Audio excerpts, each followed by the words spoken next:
no notice of it, and went on with my passionless orgy of spending. 2 bolts of linen dress goods, 4 pocket knives, a can of green paint, and another of white. But details are tiresome. It is enough to say that I bought lavishly and selected odds and ends of things because Moy's shop contained nothing else. He had a large supply of food, but in other respects his stock was low, and when I had finished, some of his shelves were almost bare. On one there remained only a box of chewing gum. An inscription printed on the side of it read, "Chew on, Macduff. You can't chew out the original mint leaf flavor," or somebody's pepsin gum words to that effect. That product of American Epicureanism is to be found, strangely enough, at nearly every Chinaman's store in the Low Archipelago. I bought 20 packages of it, since there were no other confections to be had, and distributed them among the children. The youthful Macduffs chewed on for some 30 seconds and then swallowed, believing in their unenlightened way that gum is a sort of food.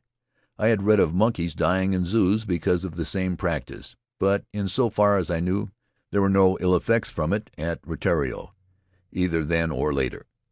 I succeeded very well in impressing Faery. He was astonished at the number of my purchases, and Pora said "Aye!" shooed out the mint-breath porters who carried them into the house, and sat down in the doorway, her enormous body completely blocking the entrance. On the veranda the conversation crackled and sparkled with conjecture. I could hear above others the voice of Pocky, the wife of the constable, enumerating the things I had bought.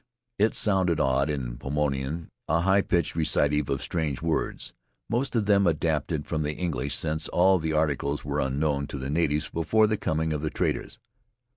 Fara, flower; rapine, ribbon; penny, pencil or pen; toaf, coffee, etc. I myself was wondering what use I could make of some of my wealth. The flour I could give to Faery, and his 10-ton cutter was badly in need of paint.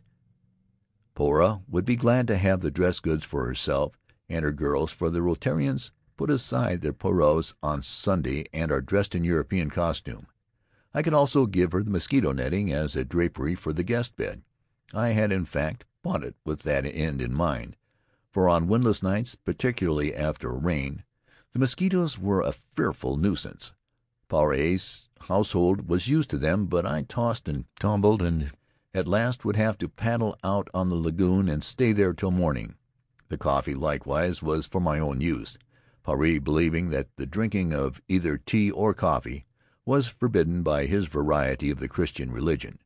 Tobacco, too, was a product of evil, and the use of it made broad the way to hell.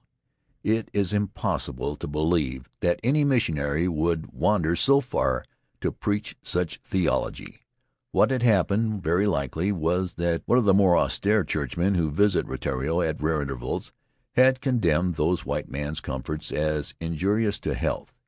He must have been severe in his denunciation, for Faery had got the idea that abstinence from the enjoyment of them was exacted in a sort of amendment to the 10 Commandments. I did my best to corrupt him, for breakfast at his house was to me a cheerless meal. His faith was not to be shaken, however, although he admitted that coffee drinking might not damn me, since I had been taught to believe that it would not. I was thinking with pleasure of his tolerance and of the comforting beverage I should have the following morning, when I remembered that mine was green Tahiti coffee, which must be taken to Moy Ling for roasting. His shop was deserted. I could see it at the end of the sunlit street, steaming with moisture after the rain. The open doorway was a square of black shadow, lightened with a misty glimmer as I watched, and suddenly Moy flashed into view. He ran quickly down the steps, halted irresolutely, and stood for a moment shading his eyes with his hand, looking in the direction of Faery's house. Then he turned, mounted the steps again, and vanished slowly in the gloom. I was uneasy, knowing what he was thinking. But an island less than 3 miles long, with an average width of 400 yards, offers a poor refuge for a faint-hearted debtor. And so, having stowed my other purchases under the guest bed, I took the bag of coffee and returned to Moy's store, hoping that I might quiet his fears by increasing my obligation to him. When one is without them, clothing, coffee, tobacco, and other such necessities assume a place of exaggerated importance, which is the reason why the memories of the earlier part of my stay at Rutiaro are tinged with the thought of them. But I had not come to the Low Islands to spend all of my time and energy in the mere fight for a comfortable existence. I could have done that quite as well at home, with greater results in the development of a more or less Crusoe-like resourcefulness. At Rutiaro the life was strange and new to me, and I found the days too short for observing it and the nights for reflecting upon it. My first interest, of course, was Faery's household. The chief, his wife, 2 sons, and 3 daughters, all housed in that one-room frame building.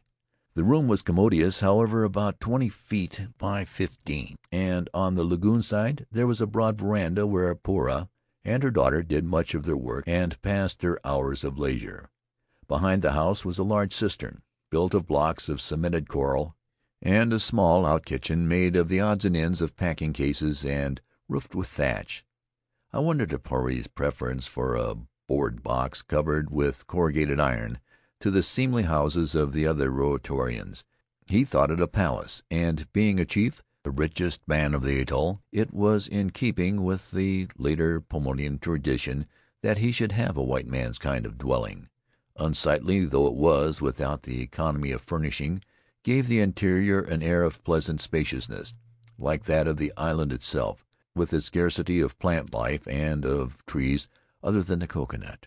There was no European furniture with the exception of a sewing machine and the guest bed, an old-fashioned slatted affair which looked strange in that environment. On it was a mattress of cosbalk and 2 immense pillows filled with the same material.